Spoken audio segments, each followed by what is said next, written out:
Hello dear student, welcome to online class subject geography. हाँ तो बच्चों, हमारे 12th ज्योग्राफी में 14वां चैप्टर चल रहा है जिसका नाम है जनसंख्या संरचना है, स्ट्रक्चर ऑफ पॉपुलेशन। और उसमें हम बात कर रहे थे लिटरेसी, साक्षरता की।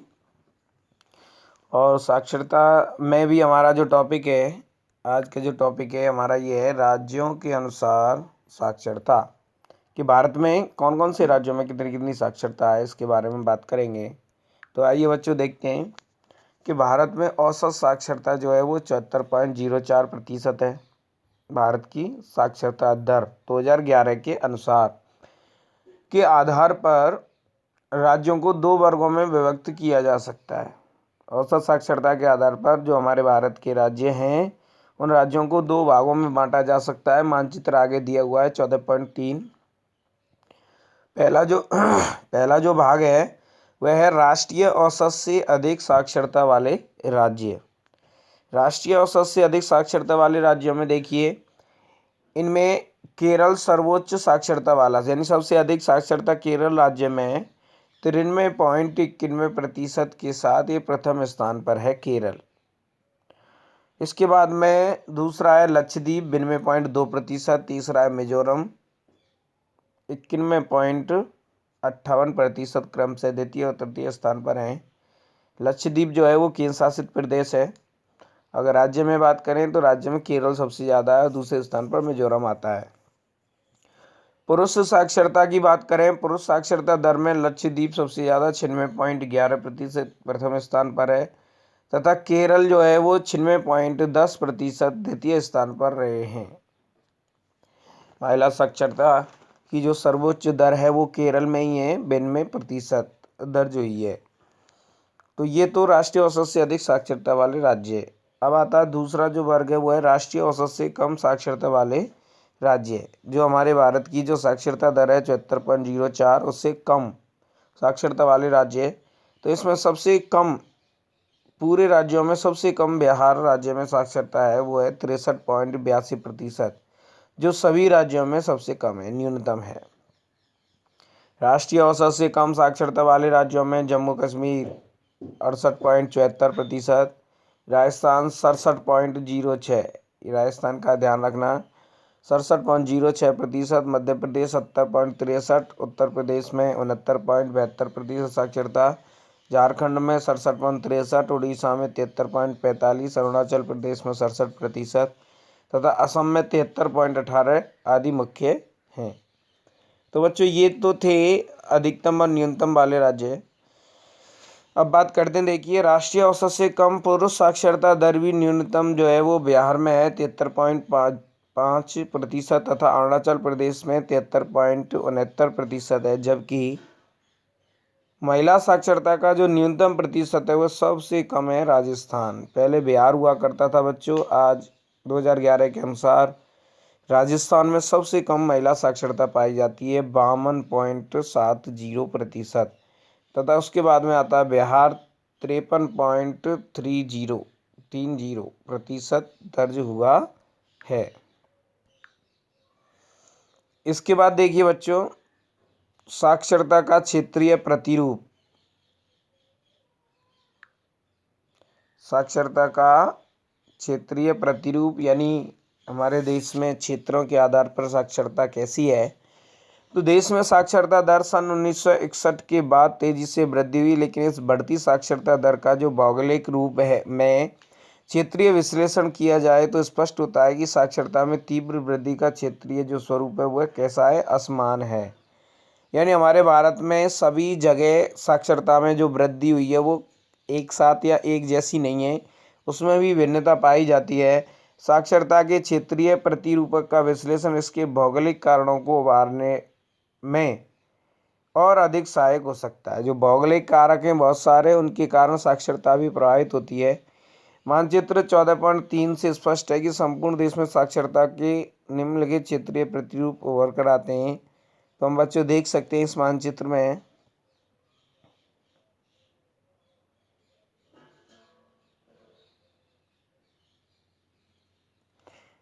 प्रभावित साक्षरता का वितरण प्रारूप है ये। 2011 के अनुसार। तो इसमें कुछ संकेतों के माध्यम से ये दर्शाया गया है बच्चों। यह संकेत है कि कुल साक्षरता में साक्षरता का जो प्रतिशत है वह कितना है। और इसमें साक्षरता की गणना 0 से कम यानी 7 वर्ष से अधिक आयु के जितने भी बच्चे बुजुर्ग जो आते हैं 7 वर्ष से अधिक हैं वो सब आते हैं।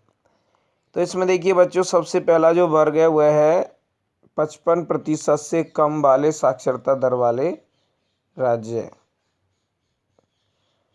तो 55% से कम वाले राज्यों में ये महिला साक्षरता वाले बताए गए हैं। तो इसमें एक तो अपना राजस्थान आता है और एक ये बिहार। इसके बाद में दूसरा वर्ग है 55 से 60% के बीच में तिरछी लाइन वाला वर्ग जो दे रखा है। उसमें कौन कौन से राज्य आते हैं तिरछी लाइन?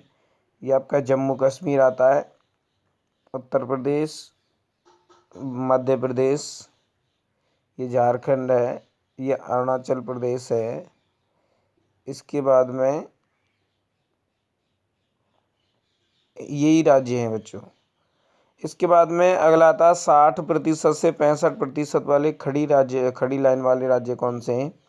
तो खड़ी लाइन वालों में देखिए, एक तो ये आंध्र प्रदेश और तेलंगाना वाला क्षेत्र है, उड़ीसा, छत्तीसगढ़। इसके बाद में और नहीं है। इसके बाद में बॉक्स वाले देखिए 65.01 से 70% के बीच वाले राज्य बॉक्स वाले कौन से हैं? तो बॉक्स वालों में एक तो आपका पड़ रहा है असम, ये असम है। और इसके बाद में ये पड़ रहा है कर्नाटक, इस तरीके से। इसके बाद में अगला जो है 70% अधिक, जिसमें ब्लैक एंड वाइट बॉक्स बने हुए हैं। तो देखिए गुजरात है, ये महाराष्ट्र है, ये गोवा है, ये यहाँ पर केरल और ये तमिलनाडु। इधर देखें तो पंजाब, हिमाचल प्रदेश, उत्तराखंड, ये सिक्किम, ये नागालैंड, मणिपुर, मिजोरम, त्रिपुरा और मेघालय और ये पश्चिम बंगाल। ये सभी राज्य 70% से अधिक साक्षरता प्रतिशत वाले राज्य हैं। तो समझ में आया होगा बच्चों इस मानचित्र से। आगे बात करते हैं। साक्षरता के प्रादेशिक प्रतिरूप को देखने से स्पष्ट होता है कि उत्तर की अपेक्षा दक्षिण में तथा आंतरिक भागों की अपेक्षा तटीय क्षेत्रों में उच्च साक्षरता है। मानचित्र में हमने देखा भी कि उत्तर की बजाय दक्षिण वाले जो राज्य हैं उनमें साक्षरता का प्रतिशत अधिक है, और आंतरिक भागों की अपेक्षा तटीयवर्ती वाले जो जितने भी राज्य हैं जो समुद्र के किनारे लगे हुए हैं उनमें उच्च साक्षरता दर है। मानचित्र 14.3 और सारणी 14.7 से स्पष्ट तटीय स्थिति, इकाई जनसंख्या का उच्च अनुपात, अपेक्षाकृत उच्च नगरीकरण, अधिक विशेषीकृत अर्थव्यवस्था, स्पेशल अर्थव्यवस्था, उच्च कृषि संपन्नता तथा ब्रिटिश साम्राज्य के अंतर्गत शिक्षा व्यवस्था को सर्वप्रथम प्रारंभ किया जाना आदि कारकों से संबंधित क्षेत्रों में साक्षरता दर उच्च थी। इसके विपरीत पिछड़ी कृषि अर्थव्यवस्था एवं अल्प नगरीय औद्योगिक विकास वाले क्षेत्रों में साक्षरता दर निम्न थी। इसके बाद देखिए बच्चों, ये कुछ सारणी दे रखी है 14.7, इसमें साक्षरता का प्रतिशत दिया हुआ है। तो इसमें 2011 के अनुसार इधर ये कुल साक्षरता है, इधर पुरुष है, इधर महिला साक्षरता। तो इसमें हम देख सकते हैं, देखिए बच्चों, एक तो सबसे अधिक साक्षरता वाला राज्य ये केरल है। इसकी कुल साक्षरता 53.91% है। इसमें पुरुष साक्षरता 96 और महिला साक्षरता 92%। इसके बाद में सबसे कम साक्षरता वाला राज्य ये देखिए बिहार, और बिहार में हम देख सकते हैं 63.82% इसकी साक्षरता है। और पुरुष साक्षरता की बात करें तो 73.50 और महिला साक्षरता 52.30% है। तो ये सबसे अधिक और सबसे कम की बात हो गई। अब आता है अपने राजस्थान की बात करें। देखिए राजस्थान में साक्षरता का प्रतिशत जो है वो 67.06% है।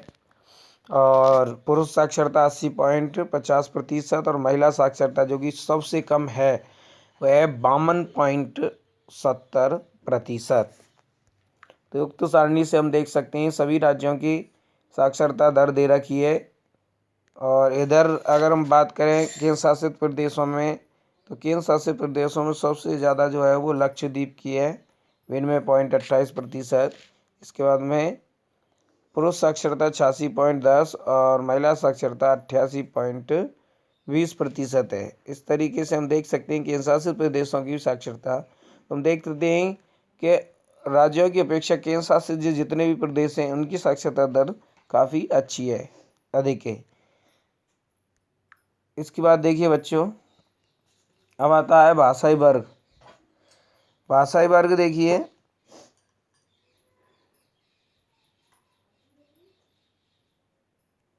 भाषा के आधार पर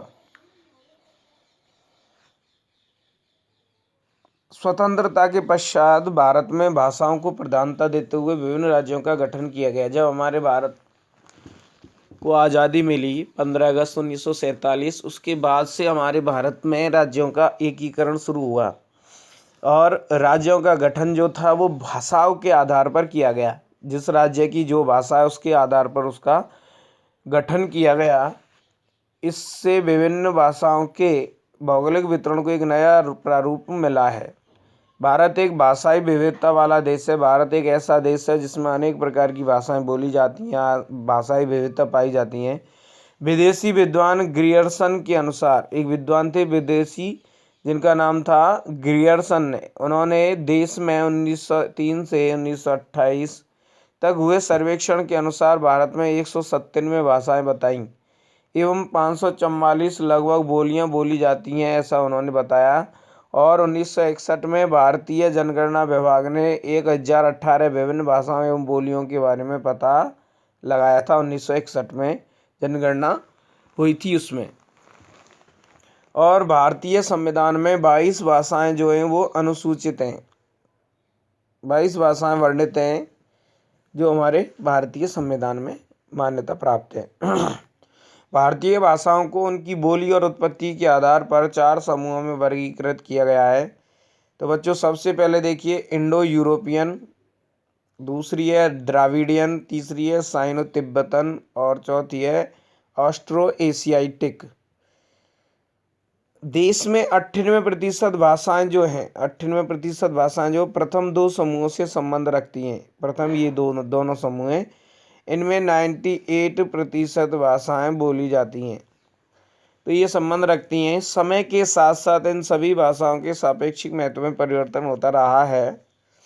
9वीं शताब्दी तक संस्कृत भाषा को प्रशासकीय भाषा का पद प्राप्त था। प्रशासकीय यानी हमारी शासन व्यवस्था में संस्कृत भाषा का स्थान था, परंतु आज यह भाषा उत्तर भारत में तो ना के बराबर व्यवहार में आती है। यद्यपि यह सत्य है कि संस्कृत ही सभी भाषाओं की क्या है, जननी है। संस्कृत भाषा से ही सभी भाषाओं का जन्म हुआ है, इसलिए इसको सभी भाषाओं की जननी कहा जाता है। मुस्लिम काल में उर्दू एवं फारसी भाषाओं को महत्व प्राप्त हुआ जब हमारे भारत में मुस्लिम साम्राज्य था। 18वीं शताब्दी में ब्रिटिश काल में फारसी और उर्दू भाषा के स्थान पर सरकारी कार्यों में अंग्रेजी भाषा का प्रयोग किया जाने लगा, जो आज भी किया जा रहा है। ब्रिटिश काल में जब अंग्रेजों का शासन था। स्वतंत्रता प्राप्ति के पश्चात हिंदी भारत की लोकप्रिय भाषा के रूप में, राष्ट्रीय भाषा के रूप में देश के अधिकांश भागों में बोली और समझी जाती है। हिंदी जो भाषा है, विश्व में अगर बात करें अंग्रेजी हुआ, चीनी भाषा यानी मंदारिन बोलते हैं, इसको मंदरित लिख रही है। मंदरित भाषा के बाद हिंदी जो है हमारी तीसरी भाषा है, सबसे अधिक अंग्रेजी, उसके बाद में मंदरित चीनी और तीसरी हिंदी। अगर बोलने वाली बात करें तो बच्चों सबसे ज़्यादा हमारे पूरे विश्व में चीनी भाषा बोली जाती है, जो कि 337.3 मिलियन जनसंख्या की भाषा है हिंदी। देश की अन्य प्रमुख भाषाओं में अगर बात करें, बंगाली 8.3% है, तेलुगु 7.87% है, मराठी 7.45%, तमिल 6.32%, उर्दू 5.18%, गुजराती 4.85% लोगों द्वारा बोली जाती है। देश में अन्य प्रमुख भाषाओं में कन्नड़ 3.91%, मलयालम 3.62%, उड़िया 3.35%, पंजाबी 2.79%, असमी 1.56%। जनसंख्या की भाषा है। देश में 1% से भी जनसंख्या वाली भाषाओं में सिंधी आती है, कोंकणी, मणिपुरी, कश्मीरी, संस्कृत व नेपाली आती हैं, जिनमें 1% से भी कम भाषा बोली जाती है। इसके बाद में देखिए बच्चों, भाषाओं की प्रधानता के आधार पर गठित राज्यों में, हालांकि एक प्रमुख भाषा की जनसंख्या की बहुलता है, कोई ना कोई भाषा की बहुलता है, लेकिन उन राज्यों में भी अन्य भाषाओं के लोग अपनी प्रभावी उपस्थिति रखते हैं। कहने का मतलब, जिन राज्यों में एक स्पेशल भाषा है लेकिन उसके साथ साथ अन्य भाषाओं के लोग भी इसमें रहते हैं, जैसे कि केरल में तमिल भाषा जो तमिलनाडु की है, तमिल में तेलुगु, आंध्र प्रदेश में उर्दू, राज्यों में अन्य भाषाओं के लोग भी उल्लेखनीय उपस्थिति रखते हैं। वर्तमान में हिंदी के साथ साथ अंग्रेजी भाषा को सरकारी कार्यों में विशेष महत्व दिया जाता है। हिंदी आवासी राज्य, जिन राज्यों की भाषा हिंदी नहीं है, जिनमें हिंदी नहीं बोली जाती है, उन राज्यों के लिए विशेषकर दक्षिणी भारत में अंग्रेजी अपना विशेष महत्व रखती है। भाषा किसी भी निर्जातीय समूह, निर्जाति यानी मानव समूह, की पहचान का प्रमुख संकेतक है। 2011 की जनगणना के अनुसार हिंदी जो है वो 48.69 करोड़ लोगों के द्वारा बोली जाती है, जो कि 40.22% की मातृभाषा है। प्रमुख भाषाओं के आधार पर भारत को 12 भाषाई प्रदेशों में विभाजित किया जा सकता है। आज के लिए बच्चों काफ़ी है, बाकी का हम कल पढ़ेंगे यहाँ से धार्मिक संरचना से। आज के लिए धन्यवाद।